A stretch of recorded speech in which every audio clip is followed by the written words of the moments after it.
দিনটি ছিল জামাই ষষ্ঠীর দিন। তো সকাল সকাল উঠে স্নান সেরে পুজো করে নিয়েছিলাম, আর আমার ঘরের মালিকদের সবাইকে কিন্তু নতুন পোশাক পরিয়েছি ষষ্ঠীর দিন। আর গোপু সোনাও এসেছে মায়ের সঙ্গে, কারণ এবছর জামাই ষষ্ঠীতে আমরা বাড়িতে যাইনি, মাকে ডেকে নিয়েছিলাম। কারণ আমার বরের অফিসে একটু চাপ চলছে, সেই জন্য ছুটি পেত না। সেই জন্য মাকে বললাম এবার তুমি এসো। তো মা এসে সকাল থেকে উঠে সমস্ত রান্নাবান্না করেছে, শুধু শেষে মাছ দুটো আমি করেছি, কারণ মা গোপাল সেবা দেওয়ার আগে মাছটা ধরতে চায় না, সেই জন্য। তো যেহেতু 3বার গোপালকে সেবা দিতে হয়, মা একেবারে রাতে দিকে মাছ খায়, তাছাড়া সারাদিন খায় না।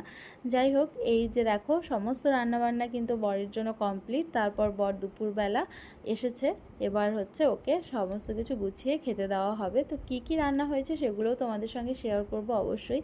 তো চলো দেখাচ্ছি তোমাদেরকে কি কি রান্না হয়েছে। রান্না হয়েছিল ডাল, 5 রকমের ভাজা, তারপর আলু পটল দিয়ে একটা রসা, তারপর হয়েছিল চিংড়ি মাছ, ইলিশ মাছ, মোচার ঘন্ট, চাটনি, দই, মিষ্টি, পাঁপড় ভাজা ইত্যাদি আর কি, যা সব হয়। তো এইসবই রান্নাবান্না করে গুছিয়ে বরকে খেতে দেওয়া হয়েছিল, আর বড়ও এসব দেখে ভীষণ খুশি হয়েছিল।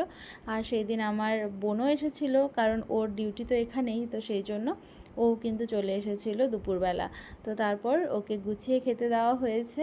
খাওয়া দাওয়ার পর আমরা কিন্তু বিকালের দিকে এই স্ন্যাক্সটা বোন বানিয়েছিল, সেটা খুব মজা করে খেয়েছিলাম।